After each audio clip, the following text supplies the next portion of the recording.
Voilà, bienvenue Philippe Etienne, ici. Bienvenue Pierre Vimont. Voilà, pour cet échange sur les relations internationales, sur la diplomatie, sur les enjeux internationaux. Voilà, il y a beaucoup à dire. D'abord, peut-être rappeler que nous sommes dans une période très dense. Voilà, sur le plan international, puisque je ne vais pas tout énumérer, mais enfin, on vient d'assister donc à la chute d'un régime dictatorial au Moyen-Orient. On a donc une guerre d'Ukraine qui dure depuis bientôt 3 ans et qui est peut-être à un tournant. On a donc un nouveau président américain qu'on connaît déjà, dont on attend beaucoup et dont on redoute aussi beaucoup. On a des tensions donc, dans le détroit de Taïwan. Voilà, on a une conflagration possible. On a des puissances qui s'affirment. Voilà, on a peut-être une nouvelle guerre froide entre les deux puissances qui comptent aujourd'hui, la Chine et les États-Unis. Voilà, donc beaucoup d'enjeux. Beaucoup de questions pour Philippe, Etienne et Pierre Vimont. Alors, peut-être quelques mots pour vous présenter. D'abord, j'ai écrit dans Sud-Ouest que vous étiez deux diplomates de haut vol. Bon, j'espère que vous êtes flattés, mais je crois que c'est vraiment la vérité. D'abord, vous êtes ambassadeur de France, hein, donc je rappelle que c'est une distinction quand même que tous les ambassadeurs n'ont pas. C'est ce qui signifie donc le rôle que vous avez joué et que vous jouez peut-être encore donc, dans notre dispositif diplomatique national, qui reste donc un des plus importants du monde. Voilà, donc le Quai d'Orsay, dont vous êtes deux représentants. Alors, avec des parallélismes dans vos carrières, même si vous avez assez peu d'écart de génération. Vous êtes, voilà, Pierre Vimont, vous êtes un tout petit peu plus âgé que Philippe Etienne, mais pas beaucoup plus. Voilà, vous vous connaissez bien, vous avez exercé vos talents donc, pendant des périodes d'assez longues décennies ensemble ou en parallèle. Une des choses qui vous rassemble, c'est d'avoir été tous les deux donc, ambassadeurs aux États-Unis. Donc Pierre Vimont, vous, c'était entre 2007 et 2010. Donc c'était au moment de la jonction donc, entre George Bush Jr. et Barack Obama. Donc, vous avez connu ces deux présidents. Philippe Etienne, vous, c'est un petit peu plus tard que vous avez donc exercé comme ambassadeur de France à Washington. C'était entre juillet 2019, donc Donald Trump était encore aux affaires, et puis février 2023. Donc, sous la présidence de Joe Biden, donc pendant 4 ans. Hein. 4 ans, c'est en général la période, voilà, une période normale d'exercice donc d'un poste diplomatique. Alors, vous avez une autre chose qui vous lie, c'est le rôle que vous avez joué donc, en Europe. Vous avez eu des postes importants liés à l'Europe. Philippe Etienne, vous avez donc, pardonnez-moi, je cherche dans mes notes, vous avez été en poste de 2009 à 2014, donc auprès de l'Union européenne comme représentant permanent de notre pays, poste que Pierre Vimont, vous avez également occupé. Alors vous, c'était je perds mes papiers, c'était entre 1999 et 2002. Voilà. Et alors, Pierre Vimont, vous avez aussi, puisqu'on parle d'Europe, vous avez exercé, merci. Vous avez également exercé, Pierre Vimont, donc, dans le service diplomatique européen, à l'époque où il était peut-être moins important, moins influent qu'aujourd'hui, mais donc à un moment où émergeait donc cette idée d'une diplomatie européenne.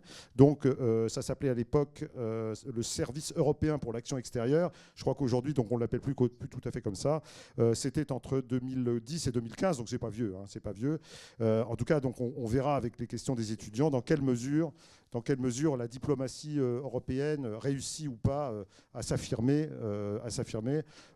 soit en parallèle, soit en concurrence avec les diplomaties nationales. Et on sait qu'évidemment, avec la France, ça peut poser un problème, puisque notre réseau diplomatique et notre action diplomatique est très ancienne et très importante. Alors, je ne vais pas détailler tous les éléments de vos carrières qui vous ont mené vraiment dans de nombreux pays. Pierre Vimont, vous avez été en poste à Londres, vous avez été en poste à la direction de la coopération économique, vous avez été aussi médiateur du ministère des Affaires étrangères. Voilà. Il y a un petit élément que je tenais à rappeler dans votre carrière, qui est votre rôle comme personnage de bande dessinée, puisque vous avez inspiré le personnage de Claude Maupart dans la bande dessinée Quai d'Orsay. Voilà, vous êtes un rôle qui a été incarné à l'écran par le très regretté Nils Arestrup, qui vient de nous quitter, voilà, dans un film de Bertrand Tavernier. Voilà, Quai d'Orsay, cette bande dessinée où tout le monde avait reconnu le ministre de Villepin sous les traits d'Alexandre Tallard de Worms. Voilà. Alors, Philippe Etienne, vous êtes sûrement un amateur de bande dessinée, mais vous n'avez pas peut-être eu cette chance, vous, hein, de... Voilà, mais vous les lisez, ce qui est tout à fait agréable.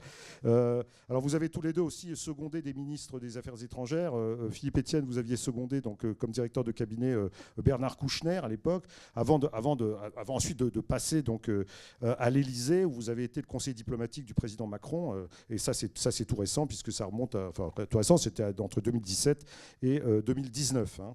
Voilà. Et quant à vous, Pierre Vimont, vous avez dirigé le cabinet de plusieurs ministres des Affaires étrangères successifs. Dominique de Villepin, Michel Barnier, hein, qui a été donc ministre dans les années 2005-2006, je crois, et puis Philippe Douste-Blazy, voilà, donc les trois d'affilée. Hein. Voilà, donc des carrières extrêmement denses, donc dans le cockpit, si je peux dire, de la diplomatie française. Alors, merci beaucoup de répondre à nos questions. Alors, on a conçu donc un questionnaire en 3 parties pour vous tirer un peu les verres du nez.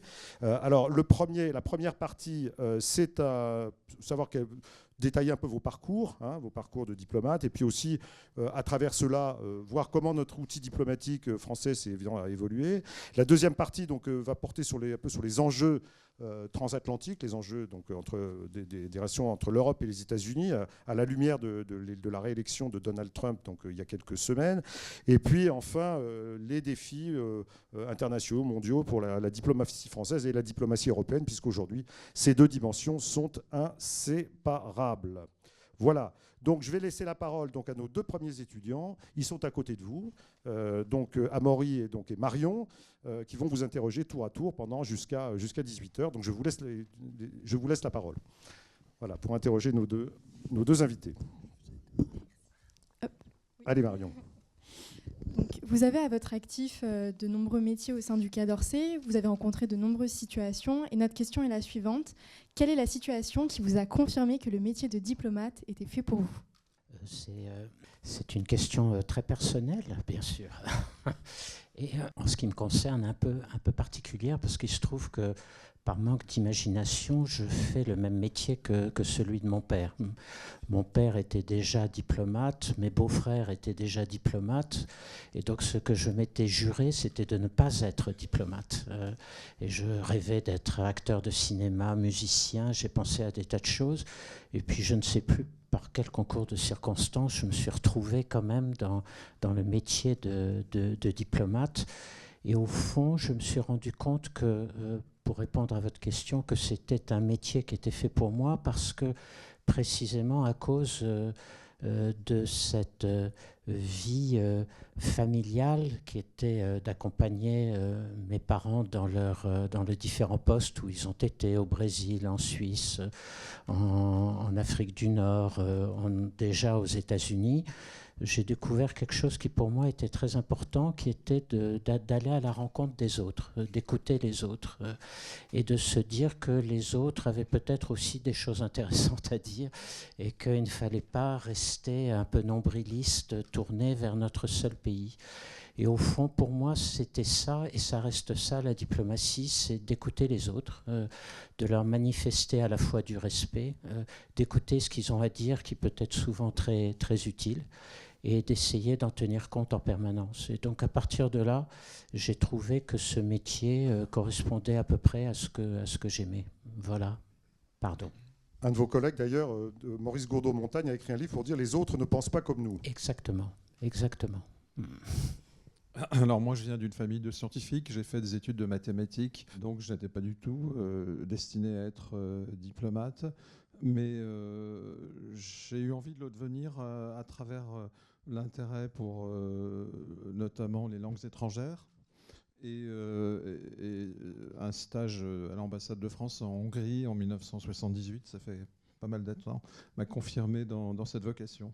Et je ne regrette pas un seul instant, même si parfois j'envie la liberté qu'ont pu garder mes amis d'études qui sont restés dans la recherche en mathématiques ou dans l'enseignement. Je ne regrette pas du tout ce choix.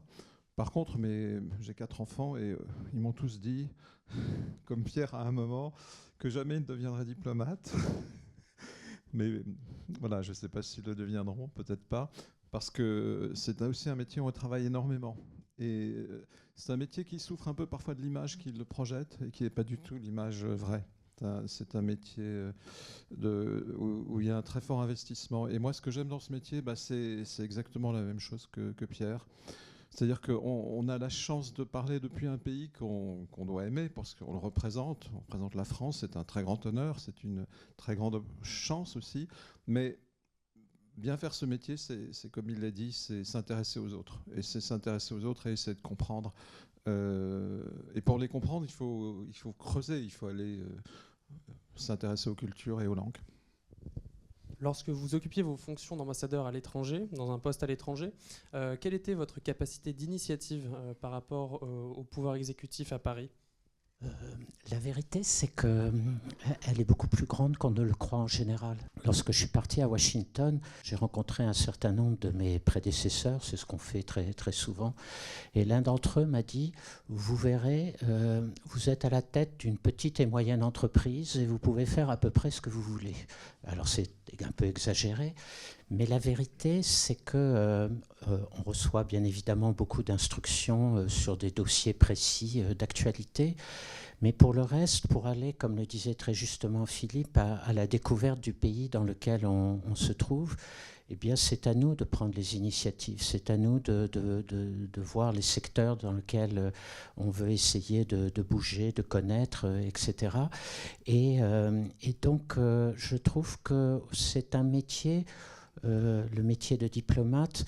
Il y a deux choses que j'aime beaucoup. La première, c'est qu'il est extraordinairement divers. Dans une carrière d'une trentaine ou d'une quarantaine d'années, vous pouvez faire des métiers aussi variés que porte-parole, vous occupez de la presse, vous occupez de l'analyse de la politique intérieure d'un pays, de vous occuper de l'analyse géopolitique, de faire de la coopération dans le domaine culturel, scientifique ou technique, etc., etc.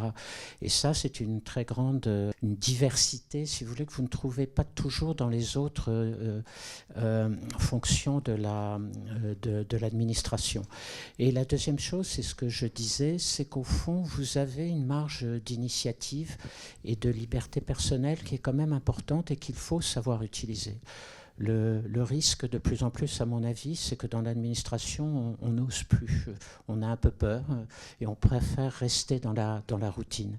Et la diplomatie vous permet cette capacité d'innovation et de prise de risque, et je trouve que c'est important.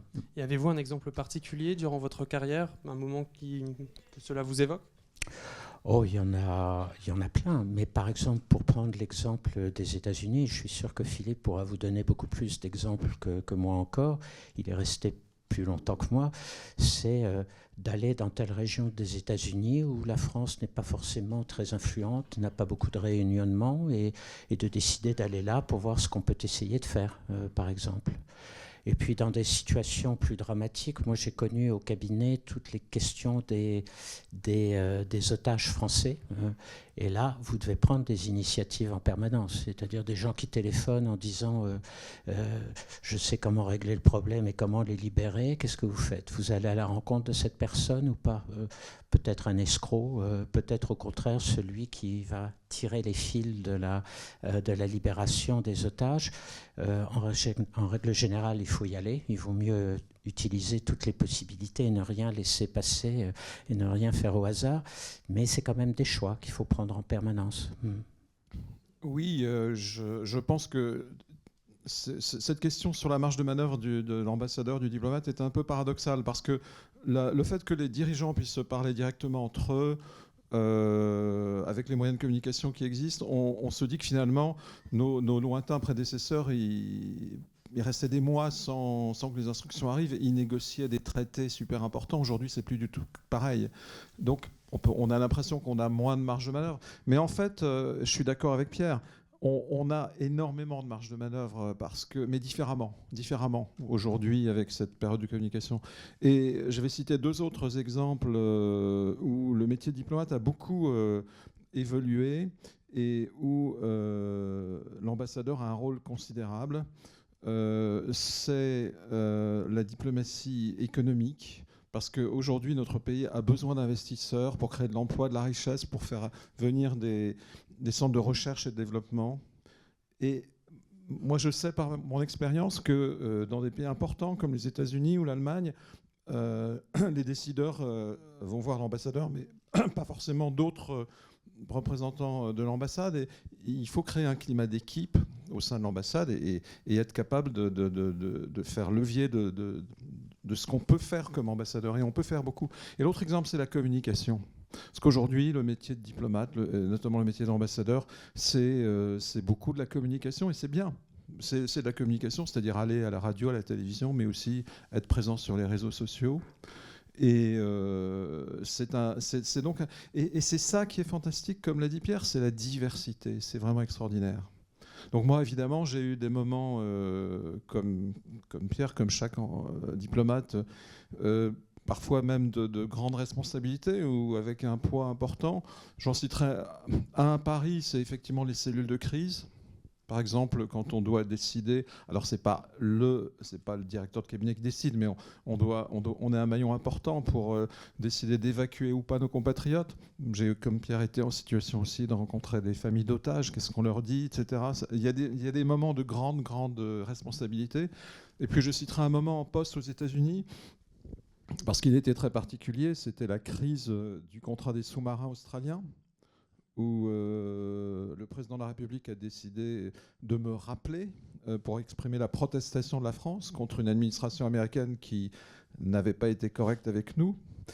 Et là aussi, c'était un moment très, très particulier où on m'a demandé mon avis avant de prendre les décisions et j'ai dû gérer comme je le pouvais. Qu'est-ce que vous avez répondu au président, enfin, j'ai dit que oui, c'était.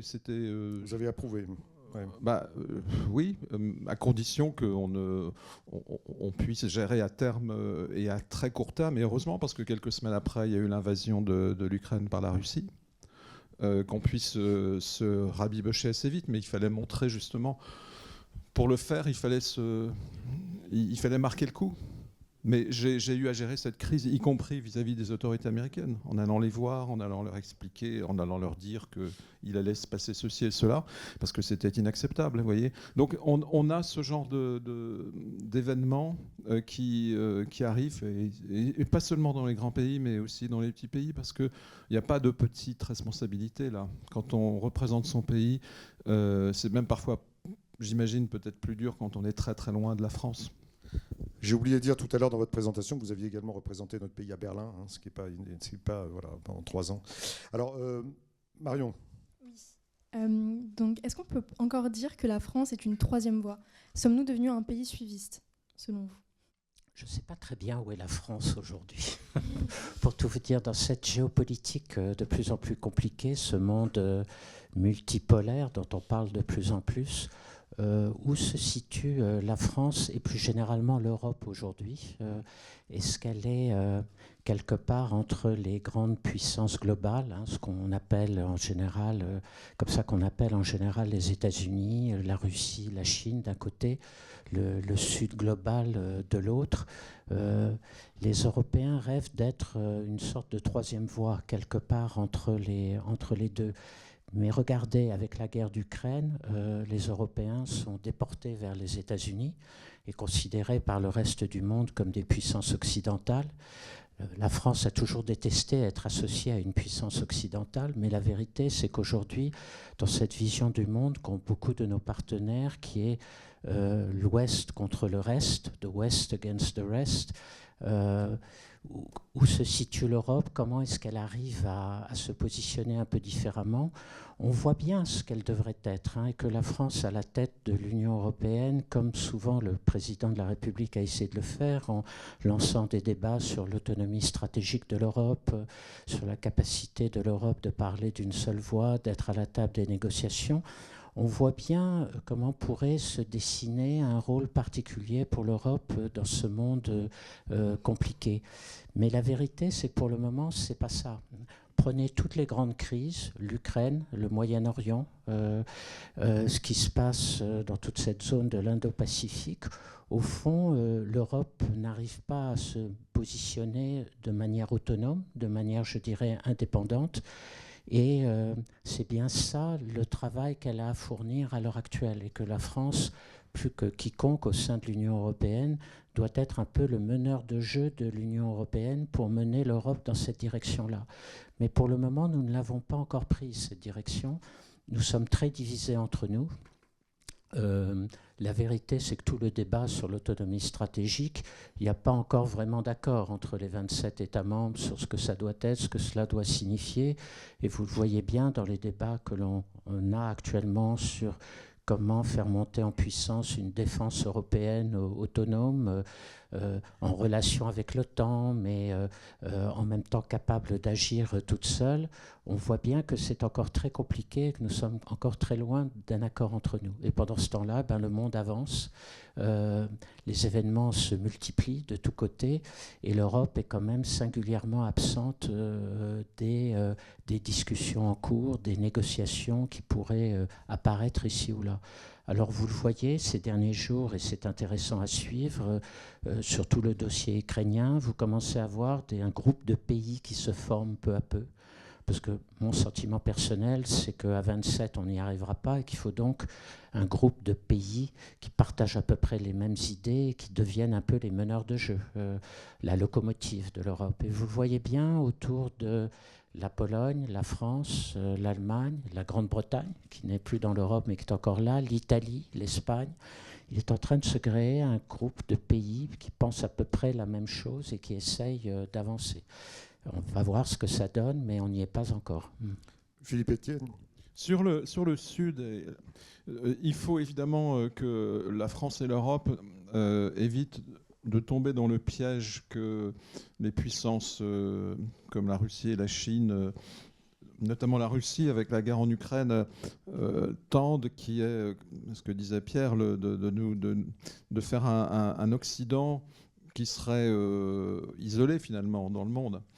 Et en complément des points que Pierre a développés, qui sont les grands sujets de crise, moi je donnerais deux dossiers, deux types d'initiatives où la France et l'Europe peuvent prendre un rôle différent finalement des États-Unis, tout en restant. Moi, j'ai été ambassadeur aux États-Unis. Je suis américanophile. Je crois qu'il faut garder cette alliance avec les États-Unis, mais nous ne sommes pas les États-Unis. Et là, les deux dimensions où nous essayons déjà de prendre des initiatives. La première, c'est la réponse aux grands défis globaux. Et l'Europe est quand même leader sur la lutte contre le changement climatique. Et la France elle-même a pris beaucoup d'initiatives. Mais il y a d'autres défis. Et la deuxième dimension qui va avec, c'est la réforme. C'est pour sauver le système multilatéral, les organisations internationales, les réformer. À commencer d'ailleurs par l'Organisation mondiale du commerce, qui est dans une crise noire aujourd'hui, puisqu'il n'y a plus grand monde qui respecte ces règles. Et en allant jusqu'au sommet de la pyramide, c'est-à-dire le système des Nations Unies, y compris le Conseil de sécurité. Et là aussi, on prend des initiatives, mais ce n'est pas parce qu'on les prend qu'on arrive à les mener jusqu'au bout. Donc il faut trouver des alliés. Et ces alliés, ils sont aussi dans le Sud. Et hors de la Russie d'un côté, puis aussi de la Chine et des États-Unis, dans cette compétition entre les deux grandes superpuissances d'aujourd'hui, il y a plein de pays avec lesquels l'Europe peut nouer des relations privilégiées, depuis l'Amérique latine jusqu'à l'Asie du Sud-Est, en passant par l'Afrique, l'Inde, les pays du Golfe. Donc voilà, moi c'est je pense comme ça qu'il faudrait. C'est facile à dire, c'est beaucoup plus difficile à faire. En complément, parce que l'essentiel reste la sécurité internationale, donc l'essentiel reste ce qu'a dit Pierre sur les grandes crises du moment. Amaury, un petit retour sur le franco-français. Tout à fait, une question qui vous a concerné au premier plan en 2022, qui a fait couler beaucoup d'encre, c'est la dissolution du corps diplomatique et du corps préfectoral au sein du corps des administrateurs de l'État. Des formes de grève sont apparues au Quai d'Orsay, on ne peut pas les appeler des grèves à proprement parler, mais des protestations internes en tout cas. Comment analysez-vous justement ce grand changement pour les hauts fonctionnaires ? J'ai un peu de mal à répondre à ça parce que je ne suis peut-être pas dans le courant de pensée majoritaire au Quai d'Orsay. Vous savez que cette réforme du corps diplomatique faisait partie d'une grande réforme de la fonction publique.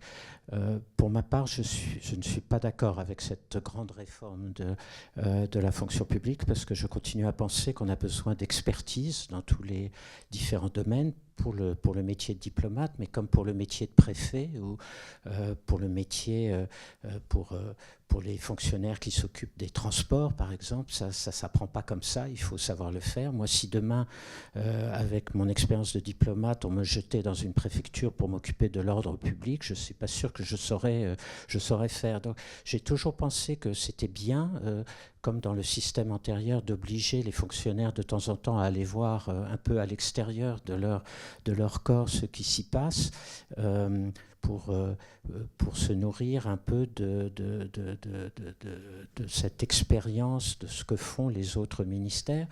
Mais je pense qu'à la fin, vous devez quand même acquérir votre propre expérience et que c'est celle-là qui est utile pour nos dirigeants politiques. Donc pour moi, c'était ça le problème de cette réforme. À partir de là, supprimer les corps en eux-mêmes, pour moi, c'est un détail en quelque sorte. Ce n'est pas l'aspect le plus essentiel. Et j'ai toujours été frappé de voir que, par exemple, ceux qui nous ressemblent le plus, qui sont les préfets, ne se sont pas manifestés parce qu'on supprimait le corps préfectoral.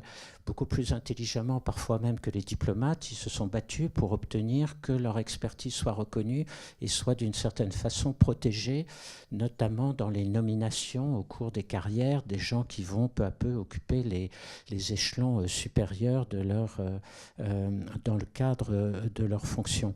Et donc pour moi, c'était plutôt ça qui était important. Mais voilà, la plupart de mes collègues continuent à dire que c'est inacceptable et qu'il faut revenir là-dessus. Et donc je ne pense pas qu'on a entendu le dernier mot sur cette réforme. D'ailleurs, je pense qu'on en entendra encore beaucoup parler. Moi, j'ai deux points de vue qui pourraient apparaître contradictoires, mais qui sont, je crois, complémentaires. Le premier point de vue vient du fait que j'étais à l'Élysée au moment de la crise des Gilets jaunes et que j'ai vu, enfin, je crois avoir perçu l'une des origines de la volonté de nos autorités de faire cette réforme. L'administration française est quand même est effectivement organisée en silos, malgré tout, et a du mal... Et c'est surtout la responsabilité de ce qu'on appelle la haute fonction publique, à suivre une logique de projet. Et donc l'idée que moi j'approuve, après la mise en œuvre, c'est autre chose, mais c'est d'avoir plus d'agilité pour pouvoir réaliser rapidement, appliquer les décisions politiques qui sont supposées être des décisions que demandent les Françaises et les Français.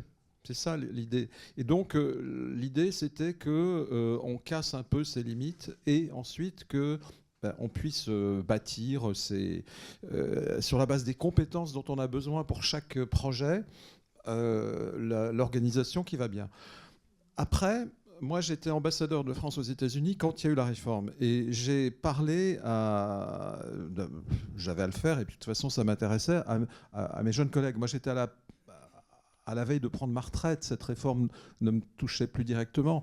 Mais j'ai vu mes jeunes collègues qui étaient des jeunes diplomates de l'ambassade, qui étaient profondément, inquiets, parfois même un peu, j'ai l'impression, ils se sentaient un peu remis en cause. On avait beau leur dire que ce n'était pas le métier, la spécificité du métier, comme l'a dit Pierre, qui était niée, mais c'était une question d'organisation des corps.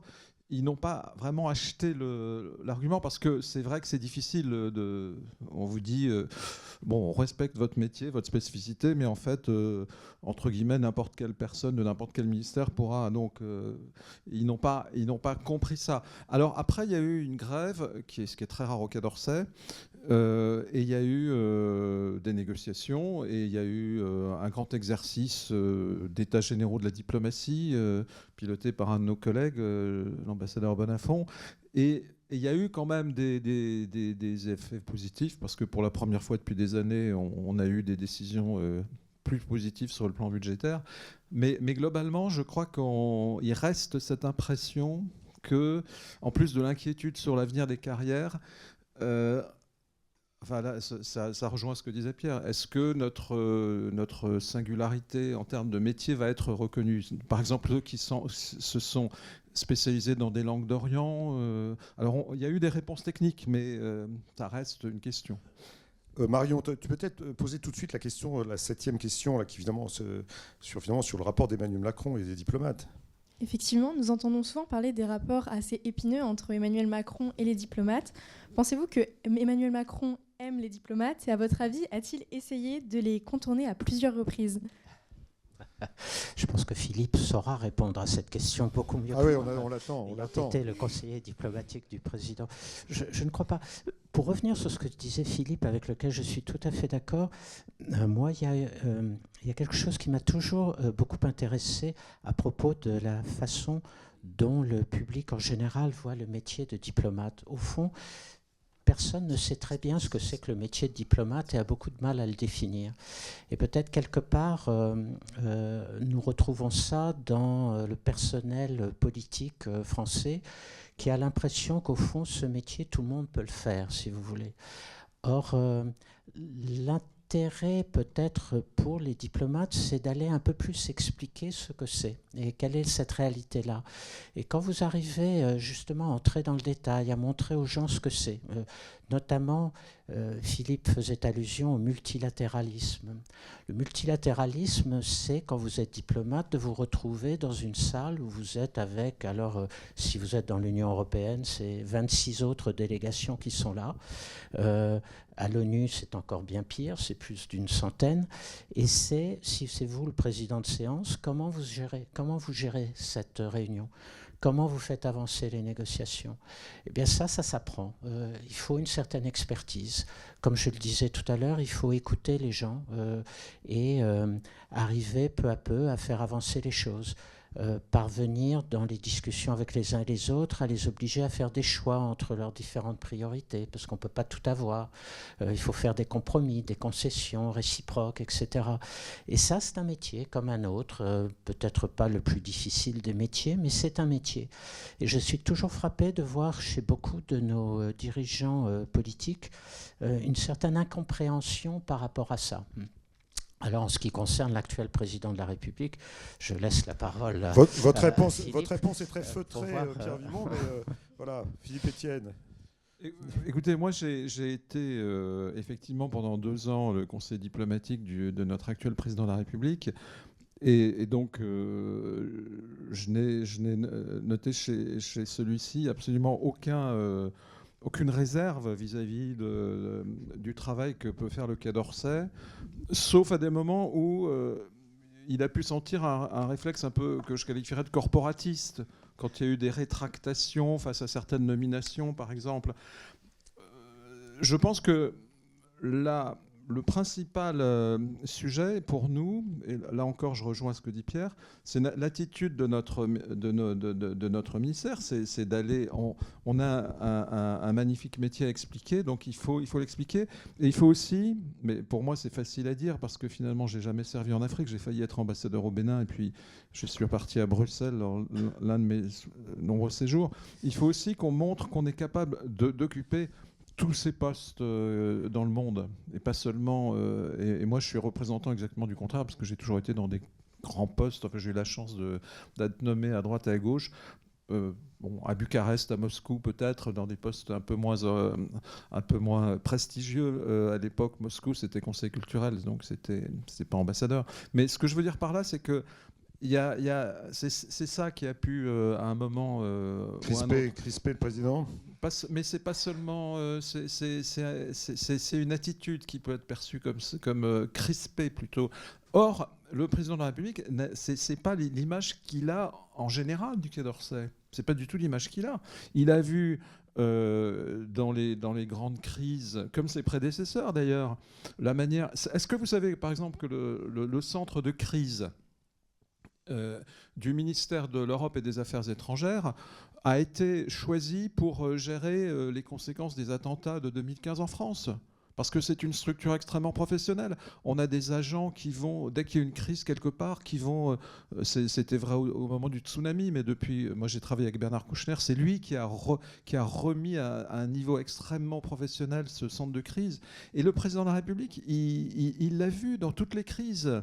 Et donc, il n'a pas du tout une image négative du Quai d'Orsay. Au contraire, il a vu des gens qui se mobilisent, qui vont risquer leur vie parfois. Et ça, il a été d'ailleurs au centre de crise. Et après la grève, il est même venu au Quai d'Orsay. Il est venu rencontrer l'ensemble des diplomates. Donc, je ne crois pas qu'il y ait d'image négative. C'est simplement qu'il... voilà, lui, il a décidé cette réforme. Donc...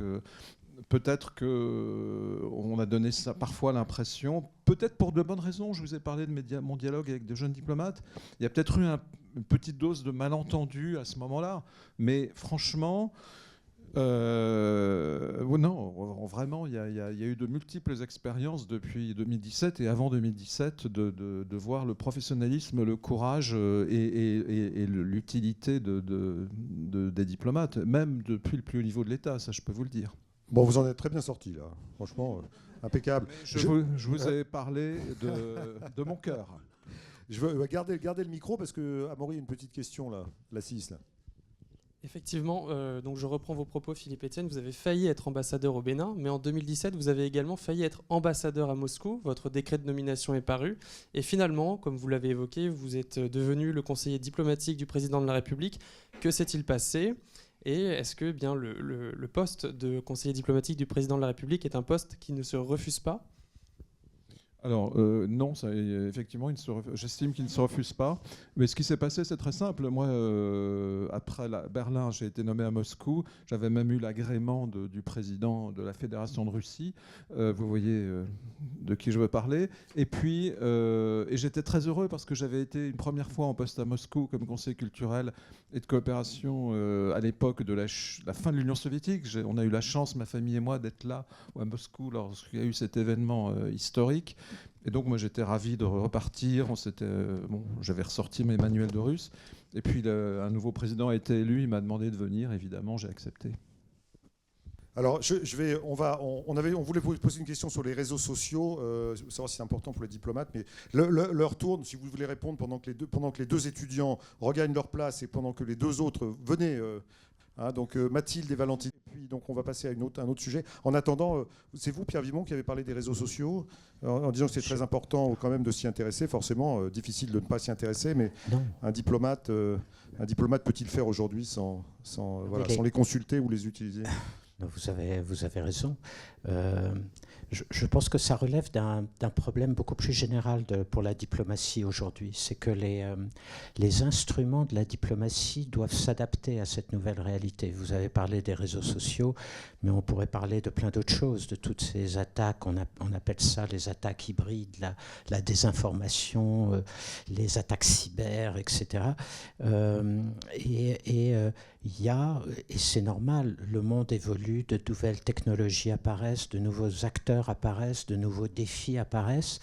Et donc la diplomatie doit en permanence être capable de se réformer, de s'adapter, de se moderniser. Et je pense personnellement que c'est un des vrais défis qu'elle affronte aujourd'hui. Je ne suis pas sûr qu'elle ait encore été capable d'être au niveau d'efficacité face à tout cela. Et donc les réseaux sociaux, oui, c'est important. Ça demande d'ailleurs pas mal de réflexion pour les diplomates. Faut-il se mettre sur TikTok, sur Facebook, sur Twitter, etc. Et quand on le fait, est-ce qu'il faut réagir dans l'immédiat ? Un certain nombre de nos collègues l'ont fait et l'ont parfois un peu regretté, parce que la parole diplomatique, elle a sa propre force, elle a sa propre actualité. Et sa temporalité peut-être aussi. Sa temporalité aussi. J'ai travaillé donc beaucoup avec un ministre pour lequel la parole publique était essentielle, Dominique de Villepin. il disait souvent, c'est peut-être même l'une des seules armes qu'on possède. Et il m'est très souvent, notamment pendant les 2 années où j'ai travaillé avec lui, je ne parle même pas de son fameux discours aux Nations Unies, mais dans d'autres circonstances encore, on s'apercevait que cette parole pouvait faire la différence. J'ai le souvenir, par exemple, sur l'affaire de Haïti, où tout était bloqué et où, en trouvant la bonne formule avec Dominique de Villepin pour lui faire dire quelque chose à travers une dépêche de l'AFP, on a provoqué une réaction immédiate de l'administration américaine qui a bougé. Et donc, cette parole-là peut avoir un vrai poids. Donc il faut savoir l'utiliser à bon escient et de manière intelligente. Et donc ça oblige, par rapport aux réseaux sociaux, on est toujours dans l'immédiateté, dans l'instantané, à faire un tout petit peu attention. Mais en revanche, les informations qu'on peut recueillir sur les réseaux sociaux sont devenues aujourd'hui absolument primordiales. Et une ambassade ne peut pas se passer de toute cette information qui circule. Et moi, je voudrais simplement ajouter un point complémentaire. Une ambassade et même un ambassadeur ne peut pas se... Moi, je ne suis pas personnellement, comme citoyen, un fan des réseaux sociaux, mais comme ambassadeur, on doit être sur les réseaux sociaux pour atteindre, parce qu'il y a indépendamment de l'aspect politique que Pierre a parfaitement résumé, pour atteindre les publics, parce qu'on est en communication, on doit parler de notre pays, on est là pour porter des messages, à la fois pour parler de la France, mais aussi pour porter des messages sur le message de la France, sur notre politique, sur nos propositions. Et aujourd'hui, dans des pays, dans n'importe quel pays dans le monde, si on n'est pas sur les réseaux sociaux, y compris sur TikTok, on n'existe pas. On existe peu. Plus exactement, il y a toute une grosse partie de la population, notamment les jeunes, que vous n'atteignez pas. Oui. Et donc, il faut qu'on soit sur les réseaux sociaux, mais avec les précautions dans les 2 sens que Pierre a rappelé, évidemment. Alors Mathilde, donc, tu peux donc attaquer cette partie sur les liens transatlantiques, c'est important. On y va. Nous avons observé Donald Trump et Emmanuel Macron se serrer la main lors de la réouverture de Notre-Dame de Paris le week-end dernier. Cette apparente amitié n'est-elle qu'une façade ? Cette poignée de main, là. Les fameuses poignées de main. Là encore, Philippe pourra, sur le détail, en dire beaucoup plus que moi. Je ne pense pas qu'elle soit de façade. D'abord parce qu'aux États-Unis, on l'oublie un peu, mais l'histoire, les liens historiques entre les États-Unis et la France veulent dire quelque chose. Quand vous êtes ambassadeur de France aux États-Unis, je suis sûr que Philippe est passé par cette même expérience que moi, Lafayette, tout le rôle que la France a joué dans l'indépendance de l'Amérique, ça reste. Et donc la France reste un partenaire important pour les États-Unis, même si nous sommes passés par des hauts et des bas, et toute la période du général de Gaulle a plutôt été une période difficile. Mais il y a toujours eu un certain respect pour notre pays et pour la capacité de la politique étrangère de la France de parler avec une voix qui lui soit propre, qui lui est propre. Et donc ça compte, je crois. Le problème avec Trump, il faut être très honnête, c'est que pour Trump, je pense que fondamentalement, au-delà de tout ce qu'on dit, imprévisible, transactionnel, etc., l'ordre mondial pour Trump, ça n'a pas beaucoup de sens. C'est-à-dire que ce n'est pas quelqu'un qui a une pensée stratégique. Et je crois que pour lui, fondamentalement, il n'y a pas des alliés ou des adversaires. Il y a des gens en face et on fait de la transaction avec chacun d'entre eux. Donc quelque part, à la fin, même s'il peut avoir une sympathie particulière à la fois pour le président et pour la France, il reste qu'à la fin, il traitera avec la France en fonction des dossiers qui se présenteront, exactement comme il peut traiter avec la Grande-Bretagne, l'Allemagne, et peut-être même, j'allais dire pire encore, avec la Chine, la Russie ou l'Inde. À chacun, il va présenter des propositions, demander des concessions, et c'est comme ça qu'il avance. Donc je pense que c'est comme ça qu'il faut prendre Trump. Et quand je dis ça, c'est pas du tout avec ni du mépris, ni quelque chose de péjoratif. C'est que c'est ça la façon de penser de Trump, parce que c'est ça son expérience. C'est quelqu'un qui vient du monde de l'immobilier à New York, qui est très particulier, et où c'est la lutte tous les jours, à la vie, à la mort. Et ça lui est resté, et c'est cette méthode-là qu'il applique en politique étrangère, et qui fait qu'on est tous toujours un peu surpris Mais le propre de la diplomatie, c'est de savoir s'adapter en face de chacun de ses interlocuteurs. Philippe Etienne. Moi, j'ai été exposé, entre guillemets, pendant le premier mandat de Trump, 2 ans depuis l'Élysée, 2 ans à Washington, à son style, et je corrobore absolument ce que vient de dire Pierre sur son mode de fonctionnement. Et c'est pour cette raison, c'est précisément pour cette raison qu'il faut établir une relation directe à son niveau. Parce que, justement, c'est très personnel. Et c'est pour cette raison que notre président de la République a quand même eu ce succès pendant le premier mandat. Alors, je ne sais pas ce que ça va donner pendant le deuxième mandat, mais pendant ces 2 années, 2017 à 2019, on a vu, du fait du cycle commémoratif Première Guerre et même Deuxième Guerre mondiale, puis du G7, 4 visites de Donald Trump en France. Mais aussi beaucoup de conversations téléphoniques, très souvent. Une visite d'État du président français à Washington, il en a aussi fait une d'ailleurs sous Joe Biden, où tous ces éléments d'historique réapparaissent, mais surtout, je dirais, où il y a une communication directe entre le président des États-Unis, parce que Donald Trump va être de nouveau le président des États-Unis d'Amérique. C'est ça le point qui compte.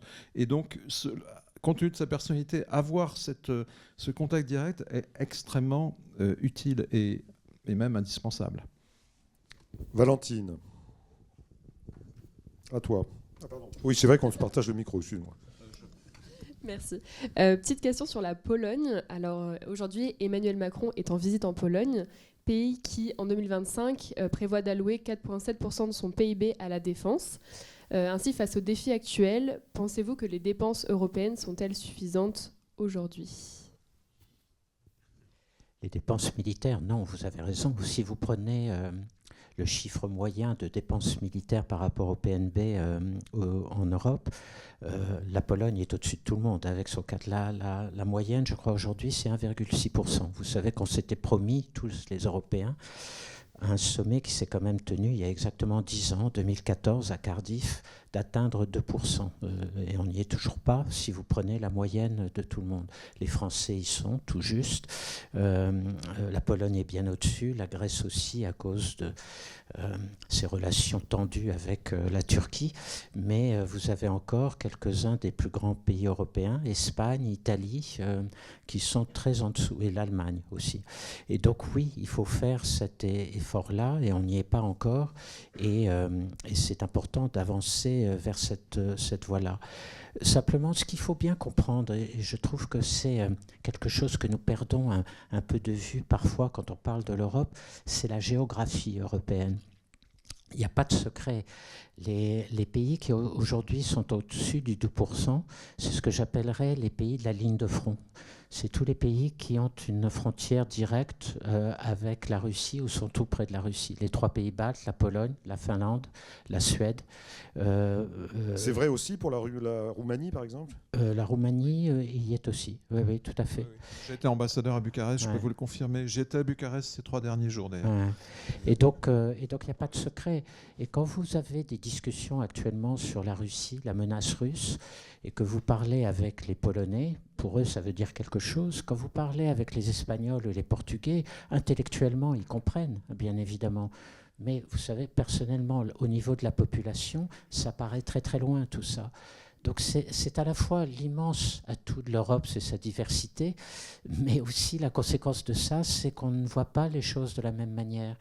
Et lorsqu'on a par exemple mis au point ce qu'on a appelé la boussole stratégique, qui était une sorte de livre blanc au niveau de l'Union européenne sur les grandes questions géopolitiques, et de défense et de sécurité, et qu'on a demandé aux 27 États membres pour préparer ce livre blanc, donc cette boussole stratégique, quelles étaient les principales menaces pour chacun des pays. C'était tout à fait fascinant. Les pays du sud de l'Europe ont dit la menace, c'est le sud, c'est le djihadisme, c'est le terrorisme, c'est certains ajoutaient l'immigration ou quelque chose. La Pologne et les pays baltes ont dit c'est la Russie. Et ça, c'était avant même l'invasion de l'Ukraine. Hein. Donc voilà, c'est ça la réalité de l'Europe. Que disaient les Français d'ailleurs ? Les Français, comme toujours, les deux. Et encore d'autres. Nous y avons ajouté l'Indo-Pacifique, ce qui pour beaucoup de nos partenaires européens n'a aucun sens, parce que pour eux, ils ne voient pas très bien quel est l'intérêt d'aller se mêler des affaires de l'Indo-Pacifique. Ils ne savaient pas qu'il y avait l'AUKUS. La géographie, c'est aussi l'histoire. Il y a 5 pays dans l'Union européenne qui ont été découpés et 3 d'entre eux ont été supprimés par le pacte Ribbentrop-Molotov. C'est la Roumanie, la Pologne, la Lituanie, la Lettonie et l'Estonie. Ces pays-là, ils savent ce que ça veut dire. La menace, parfois existentielle, pour les 3 pays baltes. Et c'est très important. Moi, vous savez, quand j'étais ambassadeur en Roumanie, quand il y a eu la polémique sur la guerre en Irak, la France et l'Allemagne, à juste titre, ô combien, ont critiqué la décision américaine d'attaquer l'Irak de Saddam Hussein, mais ont aussi critiqué le fait qu'un pays comme la Roumanie soutienne les États-Unis. Et moi, quand j'étais ambassadeur en Roumanie, les Roumains me disaient, mais les Américains font pression sur nous parce qu'il y a dans la balance l'entrée de la Roumanie dans l'OTAN. Et il faut que vous compreniez, vous les Français, que nous, entrer dans l'OTAN, c'est comme vous en 1944, quand vous avez vu arriver les GI américains, les jeunes Américains qui sont venus vous libérer. Nous, on est aujourd'hui, 60 ans plus tard, dans la même situation. Les Américains viennent assurer notre liberté pour la première fois. Donc il faut qu'on sache, nous, Français, aussi, factoriser cela. Et bien sûr, ça a des conséquences sur la dépense de défense, et c'est la raison pour laquelle je pense qu'il faut quand même dire que la France vient de voter 2 lois de programmation militaire qui ont doublé le budget de la défense. Mais ce n'est pas seulement une question d'argent total. D'abord, comment est constituée la dépense, le budget de défense? Je crois, Pierre, que dans les critères du Pays de Galles, il y a 10 ans, il n'y avait pas seulement le 2%, il y avait aussi 20% de la dépense devait être des dépenses d'équipement. Et après, il y a la volonté, la vision stratégique commune, et c'est là où tout ce qu'a dit Pierre tout à l'heure au début sur l'autonomie stratégique, cette vision commune des défis et cette volonté d'employer ces moyens. Ce qui suppose des coordinations, pas seulement au niveau des armées, mais aussi au niveau de l'industrie militaire, l'industrie, ce qu'on appelle pompeusement la base industrielle et technologique de défense. Donc tout ça, c'est un travail énorme que les Européens doivent faire. Et si les Américains nous y poussent, après tout, tant mieux. Mais enfin, c'est pas aussi facile que ça, bien sûr. À toi, Valentine. Mathilde. Mathilde, excuse-moi. L'article 5 de l'OTAN dispose de l'assistance mutuelle de ses membres en cas d'une agression extérieure.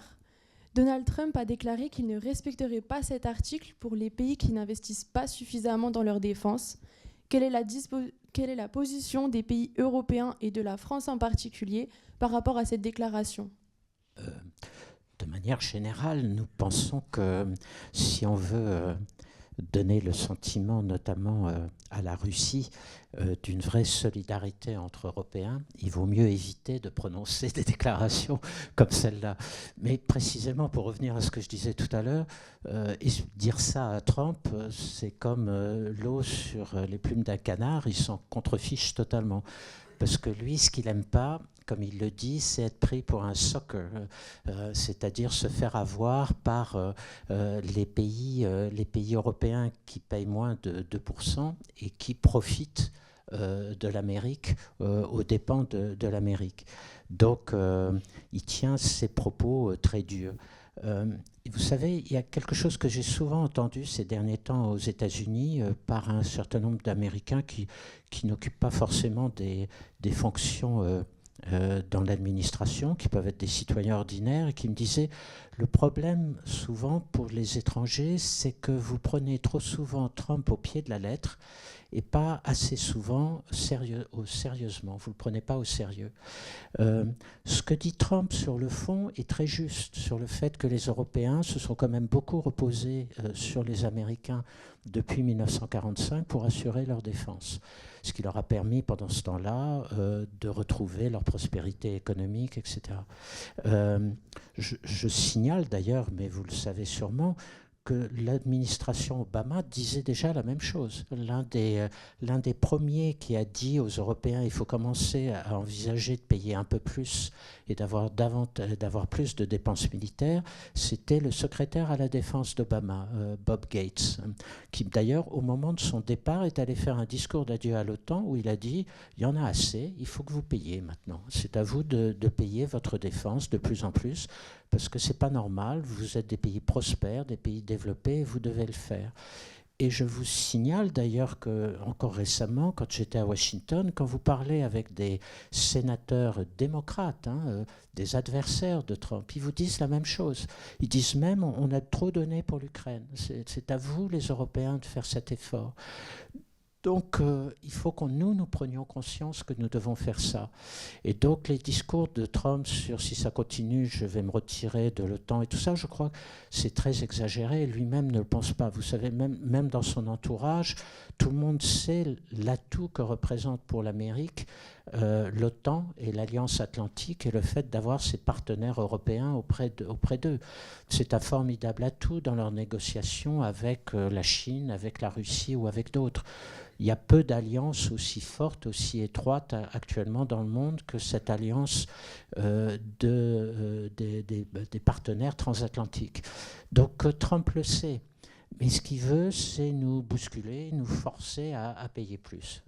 Parce qu'au fond, c'est ça que Trump aime et que c'est ça qu'il comprend. C'est les tarifs douaniers, le chèque qu'on fait à l'Amérique. C'est l'homme d'affaires qui est là et qui reste fondamentalement sa façon de penser. Philippe Etienne. Oui, alors il y a deux choses. Dans une réponse précédente, Pierre a dit que pour Donald Trump, il y a... Et ça, c'est quand même un sujet important. La catégorie des alliés n'est pas aussi bien définie. C'est ce que tu as dit dans une réponse précédente. Donc ça, c'est quand même, là, c'est un point un peu conceptuel finalement. Mais par contre, sur ces déclarations, quand par exemple Donald Trump, il y a quelques jours, a dit « Je vais mettre des taxes de 25%, des tarifs douaniers de 25% sur tous les produits que les États-Unis importent du Canada et du Mexique, et de 10% de plus sur les produits que j'importe de Chine », c'est presque la moitié de toutes les importations américaines, ces trois pays. D'accord ? S'ils n'agissent pas sur l'immigration illégale et les trafics de drogue, de fentanyl. Et qu'est-ce qui s'est passé tout de suite ? On a vu le Premier ministre du Canada débarquer à Mar-a-Lago et la nouvelle présidente du Mexique, Mme Jane Bone, prendre son téléphone et appeler Donald Trump. C'est sa technique. C'est ce que tu disais. C'est pour se mettre dans une position de rapport de force pour négocier et obtenir quelque chose. Dans d'autres cas, il annonce des décisions qu'il va prendre. Par exemple, son premier mandat... Malheureusement, sans doute de nouveau là, la sortie de l'accord de Paris sur le climat, c'est différent. Ce sont des choses qu'il va faire. Mais il faut effectivement prendre au sérieux, mais comprendre aussi dans quel contexte il dit, il prend certaines menaces. Donc voilà, il faut combiner ces deux éléments, je crois, pour essayer d'anticiper. Et moi, j'ai été très frappé quand j'étais aux États-Unis. Je rencontrais plutôt la jeune génération, aussi bien des démocrates que des républicains. Encore une fois, je reprends une chose que dit Pierre, qui est extrêmement importante. C'est pas seulement les républicains, c'est aussi, il y a un consensus. Maintenant, vous, les Européens, vous parlez de défense européenne, mais faites-la parce que nous, notre priorité, c'est plutôt le Pacifique, c'est la Chine. Hein, c'est ça. Et donc, la balle est quand même beaucoup dans le camp des Européens. À condition qu'ils puissent évidemment construire leurs armes eux-mêmes et pas les acheter aux États-Unis. Bon, mais ça, c'est un autre sujet. Et c'est un sujet qui est évidemment en arrière-plan parce que, bien sûr, beaucoup d'Américains disent que dépenser plus pour la défense européenne, ça va aller dans les caisses des industriels des usines américaines. Mais quand vous regardez ce qui se passe en Ukraine et sous le contrôle de Pierre, l'industrie américaine elle-même, elle a une énorme capacité, mais on n'est plus à l'époque du début de la Deuxième Guerre mondiale où les États-Unis étaient l'arsenal de la démocratie. Là, on a bien vu qu'il fallait aussi que l'industrie européenne augmente beaucoup ses capacités de production. C'est pas forcément... il ne faut pas dire on achète tout aux Américains, on n'achète rien aux Américains. C'est un peu plus compliqué que ça. On achète, juste pour donner un exemple, pardon, mais parce qu'on ne s'en rend pas compte, mais actuellement, comme même l'industrie américaine, comme le dit très justement Philippe, n'arrive pas à fournir, la Pologne, avec ses 4,6%, va se fournir en Corée du Sud. Et la Corée du Sud est en train d'ouvrir des usines en Pologne même pour fabriquer un certain nombre de ses équipements militaires. Une question justement par rapport au second mandat de Trump. Selon vous, l'Union européenne peut-elle rester unie dans le cadre de ce second mandat ? C'est, à mon sens, d'abord une très très bonne question et deuxièmement, le vrai défi pour l'Europe. En réalité, si vous reprenez le premier mandat de Trump, qu'est-ce qu'ont fait les Européens ? Chacun y est allé dans une sorte de file, les uns après les autres, voir Trump pour essayer de tirer son épingle du jeu, en quelque sorte. Et sachant que Trump risquait de revenir là, en 2024, au moment de l'élection, il y a à peu près 6 ou 8 mois, il y a eu beaucoup d'interrogations à Bruxelles entre les 27 États membres sur la question de savoir est-ce qu'il ne faut pas anticiper le retour de Trump et donc s'organiser ensemble, se préparer tous ensemble pour avoir une position commune. On ne l'a pas fait et aujourd'hui le résultat est là et le risque est bien que chacun y aille de son côté. Et il faut bien mesurer ce que ça veut dire, c'est-à-dire qu'avec un Trump, encore une fois, transactionnel, ça ne veut pas simplement dire que chacun, par exemple sur les questions de défense dont nous parlons aujourd'hui, essaiera simplement de tirer son épingle du jeu. Ça peut aller beaucoup plus loin. Parce que Trump est capable de dire d'accord, je vais continuer à vous aider, il faut m'acheter plus d'armes, mais il est capable de dire et puis j'attends de vous que maintenant vous me souteniez sur ma politique à l'égard de la Chine, ou bien que vous soyez sur la même ligne que moi vis-à-vis d'Israël ou de ce qui se passe actuellement au Liban. Et donc, comment continuer à avoir une politique commune des Européens sur tous les grands sujets de politique étrangère face à un Trump qui ira faire son marché auprès de chacun des Européens, ça va être le grand défi. Et je ne suis pas totalement sûr que nous soyons pour le moment capables de faire preuve d'unité. On va voir. Alors, je crois qu'il faut aussi distinguer 2 types de politiques. Il y a des politiques pour lesquelles il y a une compétence commune de l'Union européenne. La politique commerciale, depuis le début, c'est une politique partagée. C'est la Commission qui négocie pour le compte de tous les États membres. Et donc là, on n'a pas tellement le choix de ne pas être ensemble. Ce qui est d'ailleurs compliqué parce que chaque pays a sa propre vision sur la réponse aux droits de douane.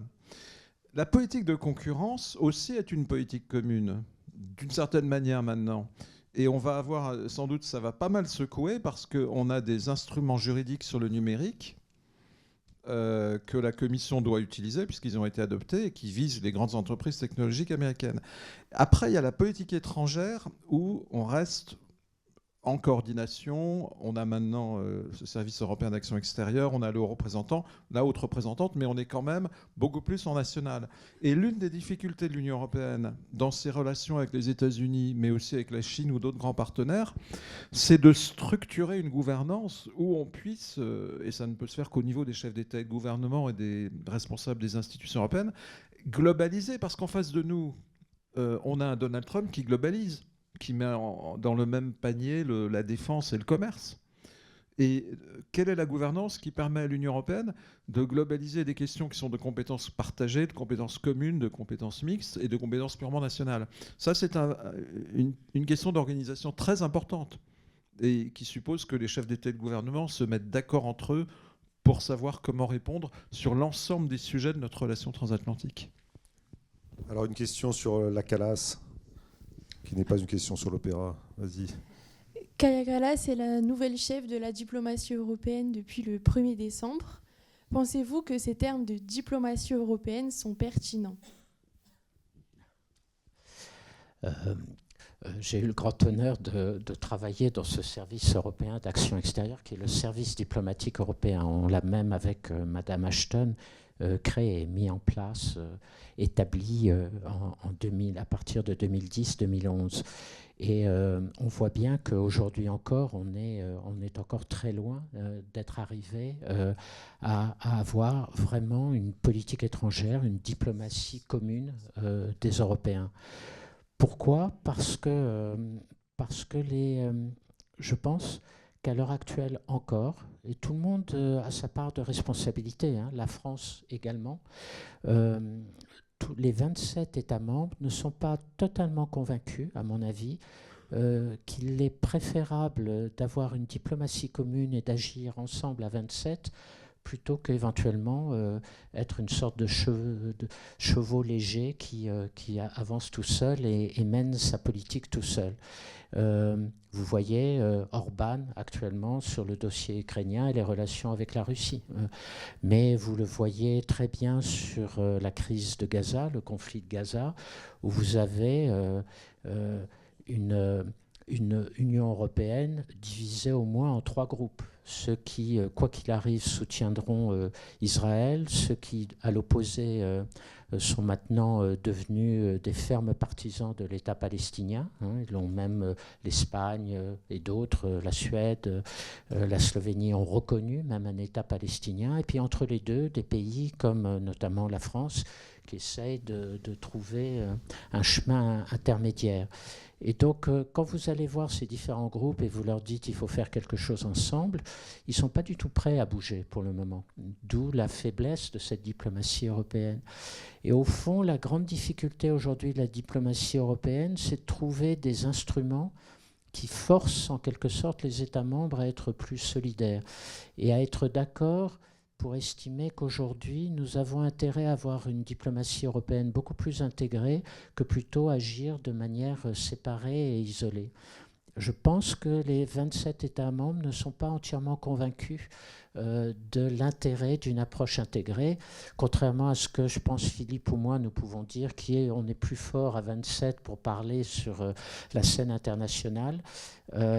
Vous avez des États membres qui continuent à penser que non, ils préfèrent être isolés et avoir leur propre voix et se faire entendre en tant que tel. Donc tant qu'on n'est pas arrivé à cette prise de conscience là entre les 27, qu'il faut être beaucoup plus intégré quand on parle de la diplomatie et quand on veut parler dans le monde, il y a encore du chemin à faire.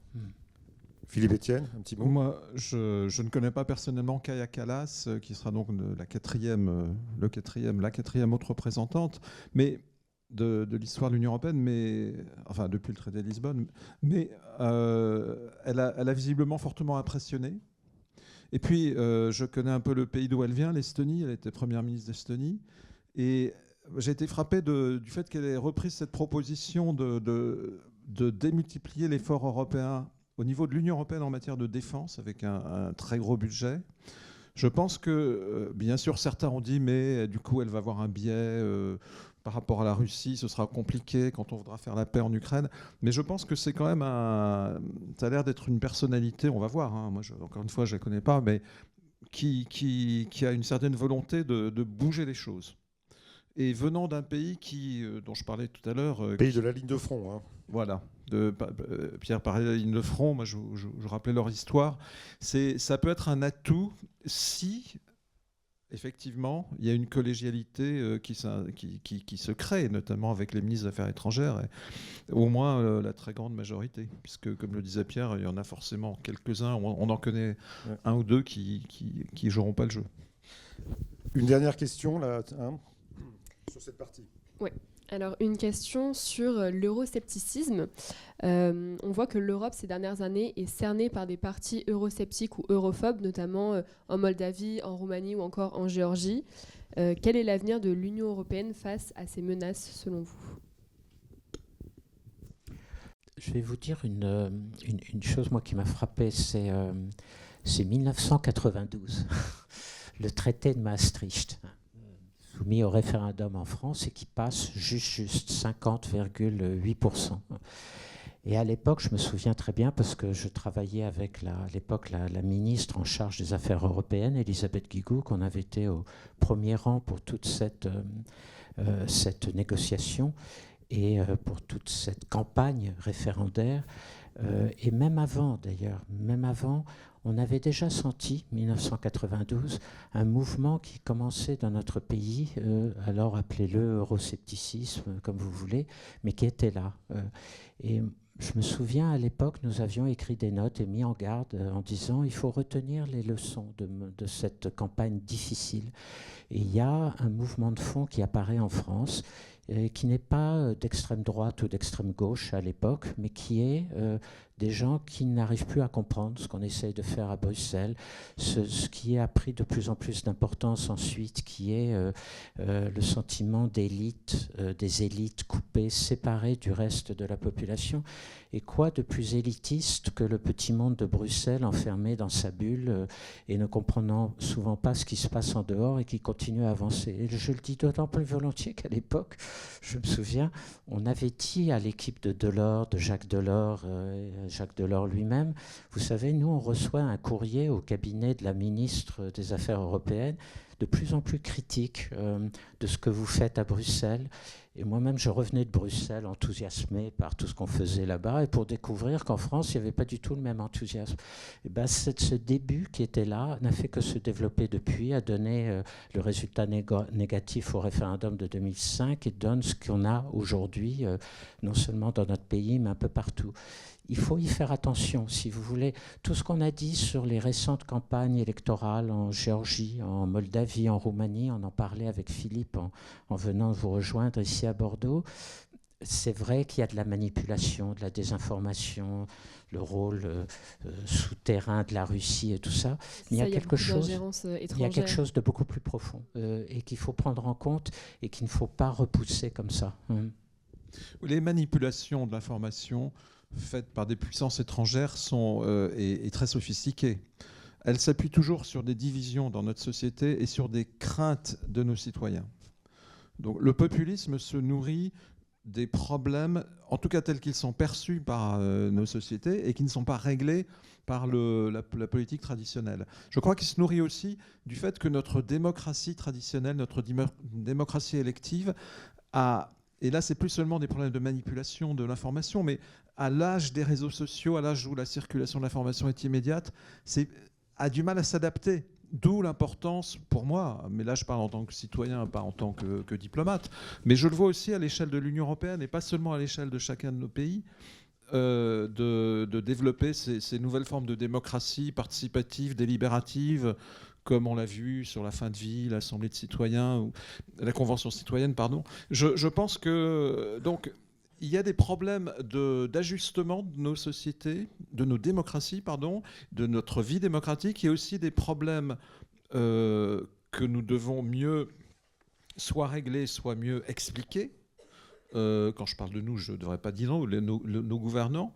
Et au niveau européen, ce qui est intéressant, c'est que ces populistes, de leur côté, ils sont amenés à s'organiser entre eux à l'échelle de l'Union européenne. Et qu'après avoir dit qu'ils voulaient quitter l'Union européenne, alors bon, il y a des va-et-vient, parce qu'il semblerait que l'AfD, en vue des élections de mars en Allemagne, reprenne le Dexit dans son programme. Bon, enfin, mais globalement, les partis populistes ont plutôt fait un mouvement sur le thème on veut plus sortir d'Europe, mais on a changé de l'intérieur. On veut changer de l'intérieur. Ce qui n'est pas forcément un projet que moi qui me rassure, mais malgré tout, on les voit qui essayent eux-mêmes de s'organiser. Donc ça, c'est un aspect fondamental aussi, parce que ça veut dire que le débat démocratique au niveau européen prend de plus en plus d'importance. Est-ce que je peux juste ajouter d'ailleurs quelque chose, parce que moi c'était une formidable leçon. Pourquoi le référendum de Maastricht en 92 ? On était en train de ratifier, vous savez, le traité simplement à travers le Parlement français. Et donc on était au Sénat, séance de nuit, quand on a appris que les Danois avaient rejeté le traité de Maastricht. Donc on a suspendu les travaux. Il y avait un conseil des ministres le lendemain. C'était à l'époque François Mitterrand qui était président. Et François Mitterrand a pris la décision de faire un référendum. Et Elisabeth Guigou est revenue et nous a dit, on fait un référendum, on était tous effondrés, parce qu'on pensait qu'on allait le perdre. Et elle nous a dit, oui, mais le président a dit, il faut quand même que de temps en temps, on revienne devant le peuple pour lui poser. Je trouvais que c'était une formidable leçon de démocratie. Ça nous rappelle quelque chose de très récent. Oui, oui. Non, mais c'est un vrai débat. Merci beaucoup. Merci beaucoup. On n'a plus beaucoup de temps, donc il faut qu'on balaye un peu. Merci beaucoup Valentine et Mathilde. Merci beaucoup toutes les deux. Alors Guillaume et Anaël, donc on aborde la dernière ligne droite. Alors voilà, Guillaume, tu vas poser la première question. Donc on va parler des défis de la diplomatie française européenne, des autres défis dont on n'a pas encore parlé. Vas-y, à toi. Voilà, donc nous en arrivons à une partie plus globale, avec la chute récente du régime de Bachar al-Assad et l'incertitude qui règne quant à l'avenir de la Syrie et du Moyen-Orient de manière générale. Se pose la question de quelle position adopter pour l'Europe et les États-Unis. Est-ce une opportunité pour eux au Moyen-Orient ? Alors, moi d'abord, la première réaction que j'ai eue en voyant la chute de Bachar, c'était quand même une réaction de peut-être mal raisonnée, de joie, parce que s'il y a un pays qui a souffert et d'une crise qui n'a jamais été réglée depuis ce qu'on a appelé les printemps arabes en 2011, c'est bien la Syrie. Et donc, la première chose qui va se poser pour l'Union européenne, qui a parfois bien du mal à trouver son unité, et qui d'ailleurs commençait à diverger, parce que certains pays avaient rouvert des ambassades ou en Europe rétablissaient des contacts avec le régime de Bachar, c'est comment on va se situer par rapport à ce nouveau pouvoir qui n'est pas encore formé à Damas.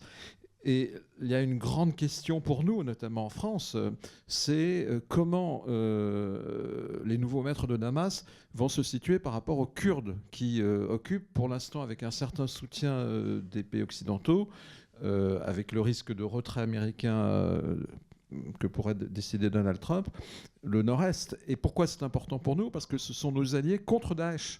Et que dans ce pays, comme dans l'Irak voisin, il y a toujours le risque que le terrorisme ressurgisse, qui est quand même à l'origine des attentats en France. Il ne faut pas l'oublier, notamment du Bataclan et les attentats du 13 novembre 2015 à Paris. Donc ça, c'est pour moi l'enjeu principal. Et pour l'instant, et c'est un peu dommage, le seul sujet qui arrive en Europe, c'est on arrête l'instruction de demande d'asile et voire, dans certains pays, pas la France, on commence à mettre au point des plans pour renvoyer les Syriens en Syrie. Les Syriens qui sont... Une réaction qui est quand même un peu prématurée et quelque part choquante. Donc, mais bon, le problème se pose. Oui. Se pose pour les réfugiés syriens, surtout en Turquie et au Liban, mais il se pose aussi potentiellement pour une partie des réfugiés syriens en Europe. Mais le problème est stratégique, il est plus global, et il y a cette dimension de rétablissement d'une unité qui respecte aussi cette partie de la population et du territoire qui est liée aux Kurdes. Pierre Vimont. Très rapidement, il me semble ce qui est intéressant dans cette affaire, c'est d'avoir la vision historique, en plus de tout ce que vient de dire Philippe, avec lequel je suis tout à fait d'accord. Ce à quoi on assiste, c'est bien plus que la disparition de Bachar al-Assad, c'est la disparition d'un régime, en réalité d'oppression et de répression, qui était là depuis 50 ans, le régime de la famille Assad. Et donc, à certains égards, ça ressemble presque plus à ce qu'on a vécu après la chute du mur de Berlin, en réalité. C'est-à-dire une société, un État, une nation qui doit un peu se réinventer, se retrouver. Et c'est un formidable défi pour ce pays. Dans un contexte qui va bien au-delà de la nation syrienne, c'est-à-dire, vous voyez bien l'espèce de désordre dans lequel est toute la région, avec ce qui se passe à Gaza, le problème palestinien, ce qui se passe au Liban, qui est en train de vivre exactement la même chose, c'est-à-dire un pays qui peut-être est en train de se débarrasser du Hezbollah et de retrouver une vie politique totalement nouvelle, qui a aussi pendant longtemps été dominée par la Syrie à côté et qui peut-être aujourd'hui va pouvoir retrouver une autonomie, une vraie indépendance. Vous pourriez ajouter l'Irak et vous pouvez ajouter l'Iran derrière, qui aussi se pose des questions parce que toute sa zone d'influence est complètement complètement remise en cause. Donc, autour de cette espèce d'immense désordre et de recherche d'un nouvel ordre de sécurité au Moyen-Orient, vous avez la nation syrienne qui peut peut-être retrouver une existence totalement nouvelle par rapport à ce qui était ce qu'elle a vécu depuis 50 ans. Et ça, toute la question pour nous tous, les Européens, les Américains, la Turquie voisine et d'autres encore, la Russie, la Chine même, et d'autres encore, c'est est-ce qu'on va les laisser faire ce qu'ils veulent et les aider à trouver un nouvel équilibre national, ou bien est-ce que chacun va vouloir s'en mêler en fonction de ses intérêts nationaux propres? Okay. Ça, c'est terrible. Petite question subsidiaire. L'ambassade de France à Damas a fermé en 2012. Éric Chevalier, qui est aujourd'hui notre ambassadeur au Caire, donc a quitté Damas en 2012. Faut-il renvoyer un ambassadeur séance tenante à Damas ? Mais je pense d'abord, puisqu'on parle d'Europe, que ce serait une bonne chose que les pays d'Europe, de l'Union européenne se concertent et cette fois essayent d'avoir une attitude commune. Ensuite, moi je ne sais pas, c'est peut-être un peu précipité de le faire tout de suite, mais ça serait une marque de confiance néanmoins. Non, c'est ce que j'allais dire, mais prendre contact, faire en sorte qu'on parle dès maintenant aux différentes composantes de la société syrienne et notamment à ceux qui sont maintenant dans l'exercice d'un nouveau pouvoir à Damas. En tant que diplomate, vous savez, c'est le travail des diplomates. Après, réouvrir l'ambassade, renvoyer un ambassadeur, c'est un peu une question, c'est pas technique, mais il y a des étapes. Mais en tout cas, se manifester comme Européen, oui, auprès de ce peuple syrien qui a tant souffert et qui joue un rôle absolument stratégique à la fois dans la famille arabe, alors que la Syrie avait échappé aux pays arabes, puisque les 3 pays qui réglaient les affaires syriennes, c'était la Turquie, l'Iran et la Russie, aucun pays arabe. Donc, alors que Damas, c'est une capitale de la civilisation arabe. Donc, rendre à ce grand pays arabe, finalement, sa place dans une optique de coopération et de stabilisation régionale, c'est évidemment l'intérêt majeur pour les Français et pour les Européens. Donc, il faut qu'on ait ces gestes. Alors, merci beaucoup pour vos réponses déjà. Et vous aviez notamment évoqué l'idée de l'unité et du besoin de l'Europe de se concerter. Mais par exemple, on constate aujourd'hui la réticence de certains pays du Sud au niveau global à arrêter Poutine, quand d'autres du Nord veulent arrêter Netanyahou pour les crimes commis. Donc peut-on encore mettre en œuvre une justice internationale dans un monde fragmenté ? Je pense notamment à la position de la France vis-à-vis de l'immunité de Netanyahou et la remise en cause un peu de la CPI. Est-ce qu'elle ne porte pas ici atteinte à ses opportunités dans la région ? Alors, écoutez, justice internationale, Netanyahou, voilà. Oui, je vois bien la question, puisque moi, je préside l'organisation qui est chargée de la commémoration des 80 ans de la libération de la France. Et l'un des arguments, pas forcément, c'est pas moi, mais qu'on avait entendu pour ne pas inviter Poutine en Normandie, c'est que comme il avait un mandat d'arrêt de la CPI, on aurait été obligé de l'arrêter. Donc il semble que votre question soit justifiée. Et c'est vrai que pour la France, traditionnellement, et c'est très important, vous savez, c'est pas forcément facile pour la France, qui a des opérations militaires à l'extérieur, de soutenir à fond la justice pénale internationale.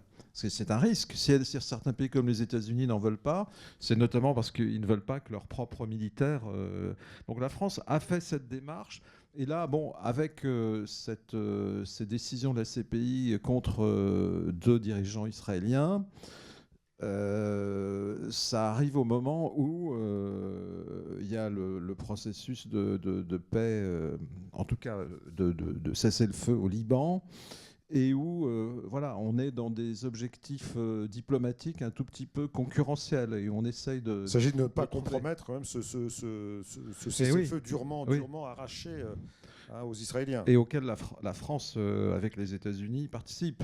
Avec des soldats français au sud du Liban. Donc la vie, dans la vie réelle, on a parfois des contradictions d'objectifs. Mais votre question est très juste et n'est pas, pour le moins, n'est pas facile. Vous voulez ajouter quelque chose, Pierre Vimont ? Non, mais on voit bien la justice internationale, comme les grandes organisations internationales aujourd'hui, le Conseil de sécurité, sont de plus en plus impuissantes face au retour de la guerre, face à une diplomatie multilatérale où le rapport de force est devenu la loi, si vous voulez. Donc s'étonner que la justice n'arrive pas à suivre son cours pour moi est presque une évidence. Parce que je pense qu'à certains égards, c'est un peu comme les sanctions, si vous voulez. Les sanctions, Obama avait toujours une très belle phrase qui dit « Quand on a simplement un marteau, tout ressemble à un clou ». Aujourd'hui, pratiquement, notre seule arme, c'est devenu les sanctions. Et la justice internationale est une forme de sanction aussi à sa manière. Et donc, on utilise ça jusqu'au point où on s'aperçoit que ça devient presque une forme d'impuissance. Et en réalité, comme toujours, c'est la politique qui est là derrière.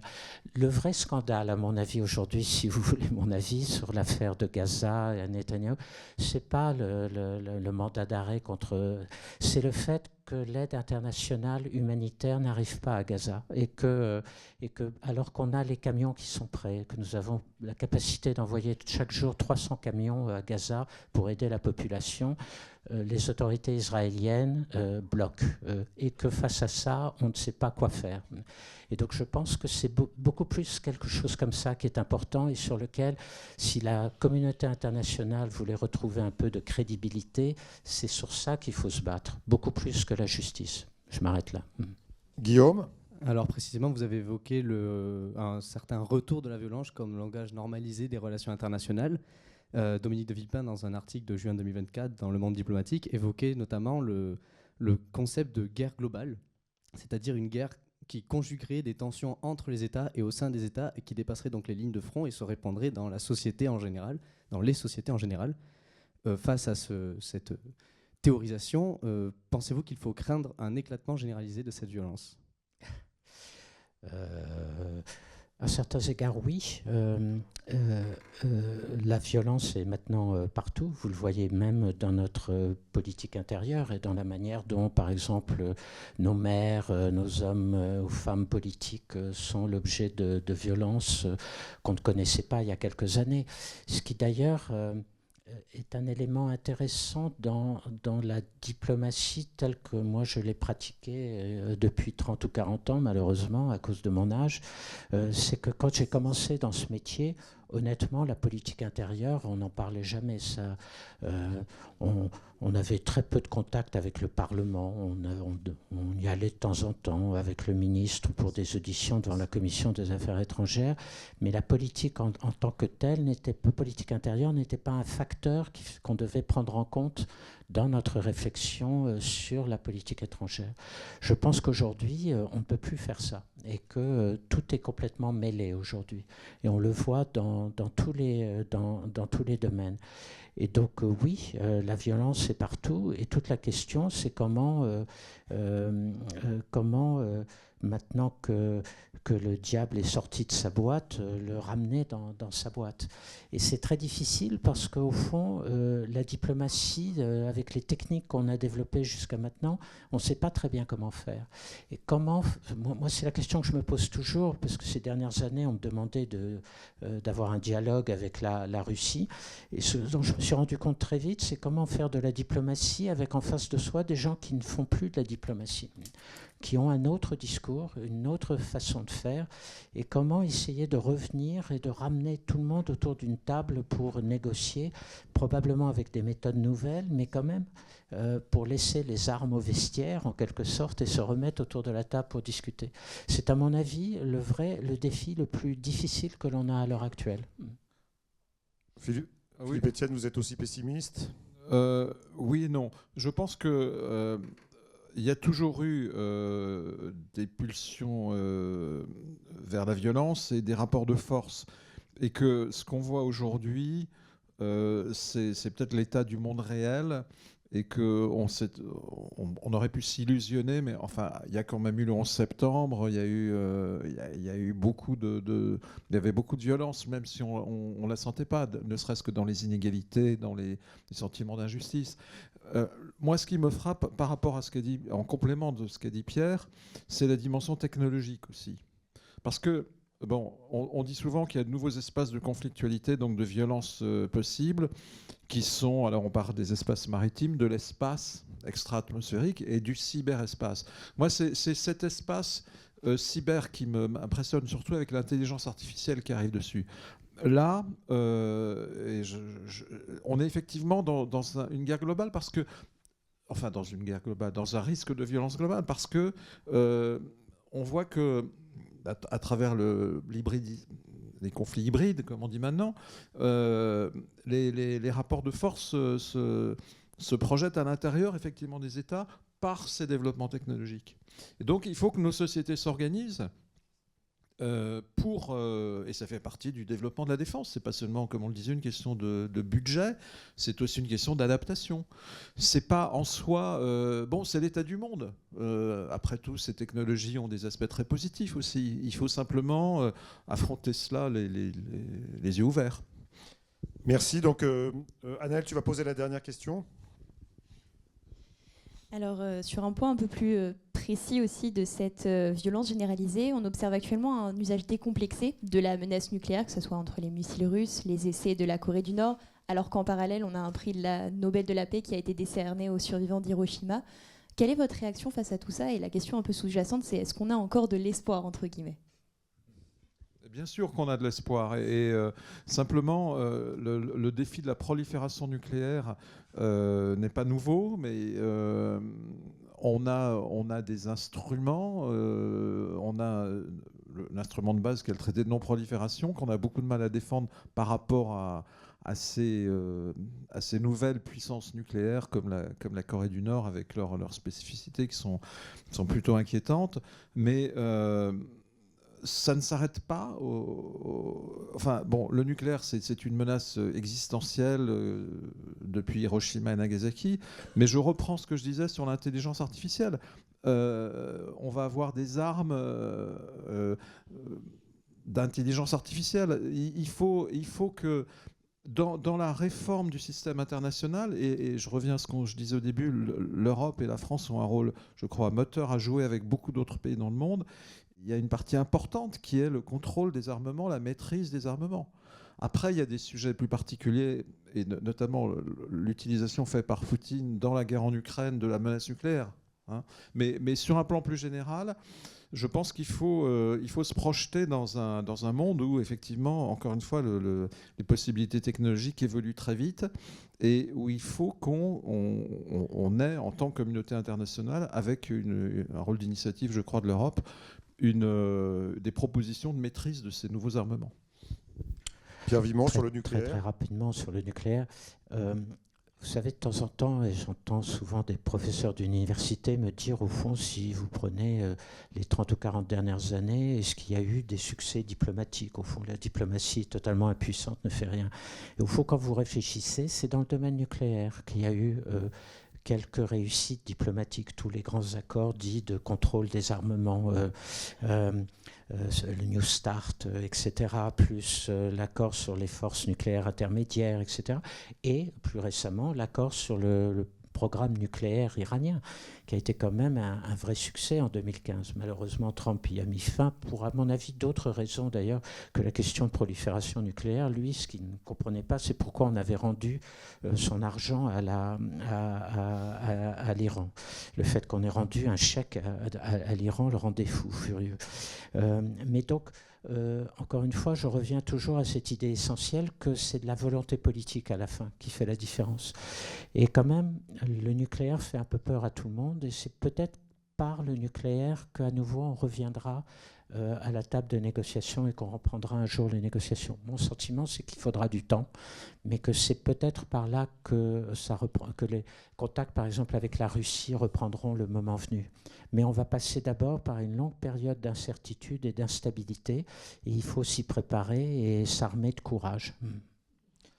Eh bien, merci à tous les deux, parce que là, l'heure a tourné très vite. Je suis désolé. Donc, merci Pierre Vimont, merci Philippe Etienne, merci aux étudiants et désolé pour les petites questions que nous avons dû laisser sur le côté de la route. Merci à vous tous d'avoir eu la patience de nous entendre et de votre participation. Voilà. Merci bien. Et voilà. Merci beaucoup et bonsoir.